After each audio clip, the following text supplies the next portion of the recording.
Now, all this month and last, Drink Aware, the national charity working to prevent and reduce alcohol misuse in Ireland, is urging women to be aware of the link between alcohol consumption and increased breast cancer risk. Sadly, 1 in 10 women will develop breast cancer in their lifetime, and it is the most common cancer in women in Ireland. So we're delighted now to be joined by Drink Aware CEO Sheena Horgan to discuss how we can lower our alcohol consumption. Sheena, thank you so much for joining us today. Can you tell me a little bit more about the research linking alcohol and specifically breast cancer? Okay, well, in fairness, the World Health Organization, the National Registry of Ireland, the World Cancer Research Fund, HSE, like a plethora of health organisations and cancer-related organisations have long stated that there is a link between cancer and alcohol consumption. But I think the really important thing, even to keep it simple, is that what they refer to and what the research refers to is modifiable risk factors. And basically what that means is lifestyle changes. So what are the lifestyle changes we can make to reduce our risk? And one of the key ones in that, particularly around breast cancer, is our alcohol intake.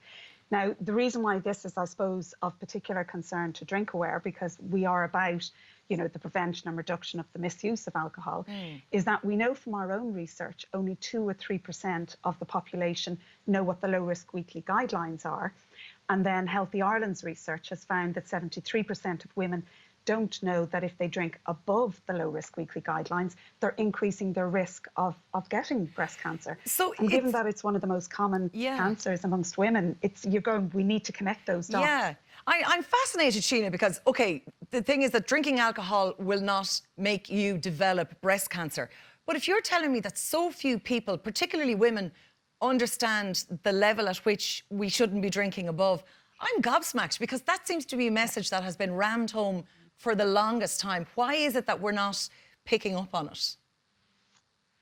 Well, I don't know. Maybe there's one element of when you have guidelines, we kind of go, oh, is that about calories? Is it about how many drinks or whatever? Maybe there's a guideline element. We don't like the wording or the language to a degree. I think there's also our own biases. So we have, our own confirmation bias. I think particularly with regards to alcohol in Ireland, we tend to go, there's the people who drink too much and the people who don't drink, and then there's the rest of us. But there is that kind of spectrum of consumption. So there is a lot of people who are probably unintentionally drinking to excess. Yeah. And if we don't arm ourselves with that information, then we don't know. So it's about trying to find ways to convey that message, going, look, this is what a standard drink looks like. Yeah. This is what the guidelines are. Well, and that's what we make a point of doing daily. This is something that, myself included, struggle with the idea of what is a unit of alcohol. So start me off first. What's the maximum units of alcohol that we should have? And this is not a goal either, of course. This is, we shouldn't be going above what number of units in a week? Yeah. Okay, well, it's a standard drink, and a standard drink, so units is what they refer to in the UK. And if you look at any actually UK news feeds or newspapers, they'll refer to standard units, but we don't use that here. We use standard drinks. So a standard drink is half a pint of beer.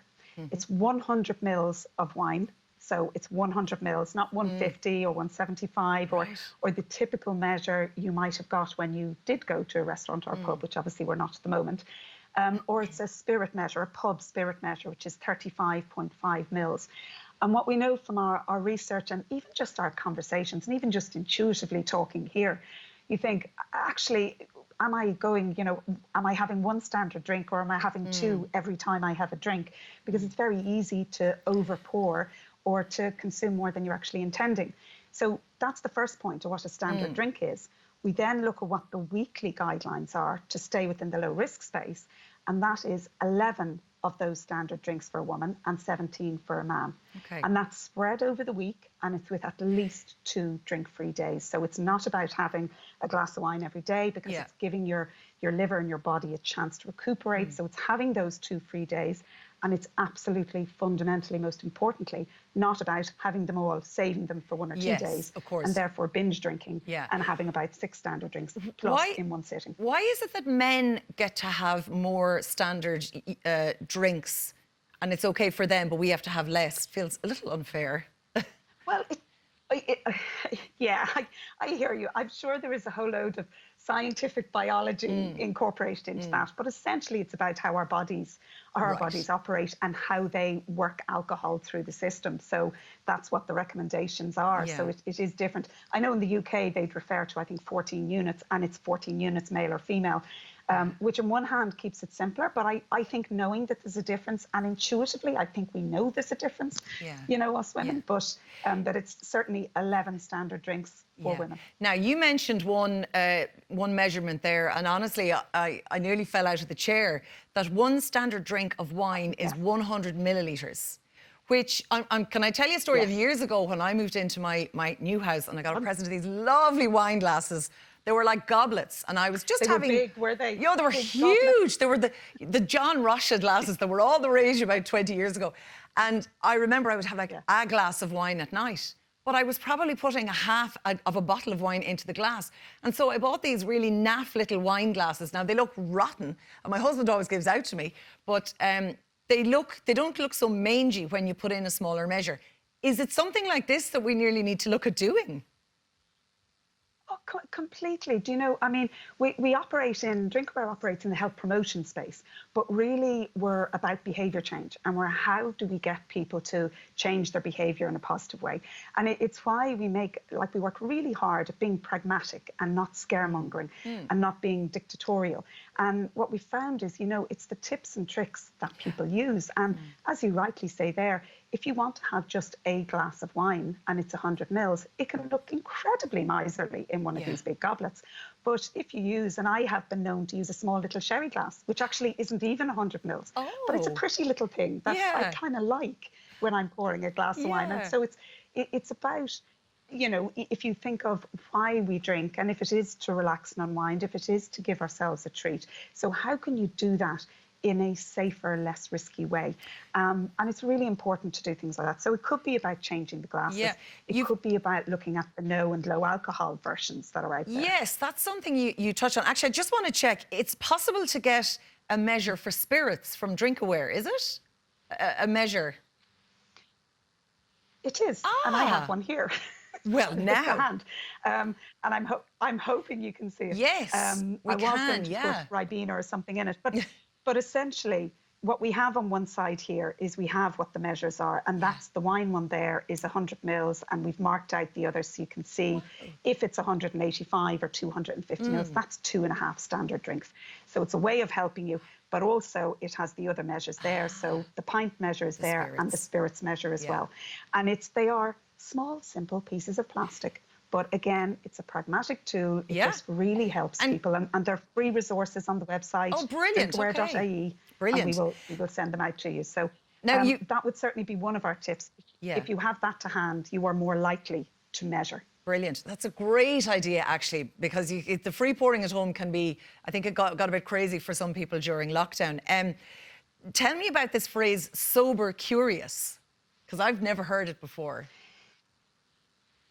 Yeah, it's the sober curious trend and phrase and kind of hashtag, I think probably emerged a couple of years ago, but probably not more than 2 years. But it's certainly caught on, and it's caught on with younger age groups as well, which is particularly good.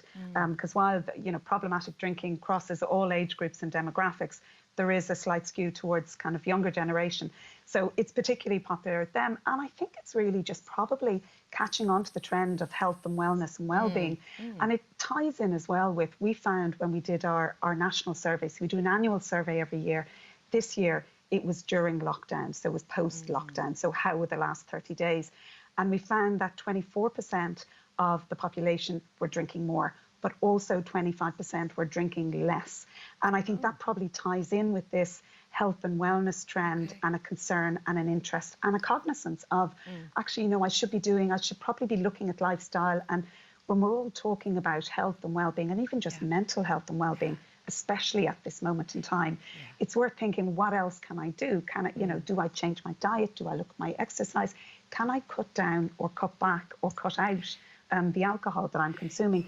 And the sober curious trend taps into that. Right. I'm I suppose worried, Sheila, because I know that there'll be people watching this going, I'm fine. I can drink a bottle of wine a night. I'm fine. I can drink X number of pints. I can drink and I'm fine. And is that something, like, if somebody in your household or in your family is doing that, you don't, it's difficult to have a conversation and say, you might think you're fine. So, you know, what would you do in an awkward situation like that? It can be tough on people. Absolutely. It can, absolutely. And we get loads of emails and phone calls actually about that. Now, to our website, we have about 500,000 visits every year, and obviously increased during COVID in particular. And it's all sorts of questions people look at. I think a really helpful tool on the website is the calculator. So when people are saying, I'm fine, like what I drink is grand, have a look at the calculator and key in what you actually had last night or what you're planning to have tonight, and see how that calculates it and what it says. And again, going back to that point of, it's not going to be dictatorial. It's not going to try and scare you. It's just trying to give you the information that you can see, oh, okay, I am drinking outside of the guidelines. I'm actually binge drinking when I didn't intend to. And it's about having that information and that knowledge, because there's a lot of good intentions out there, in fairness, and probably a bit like people say, I'm fine.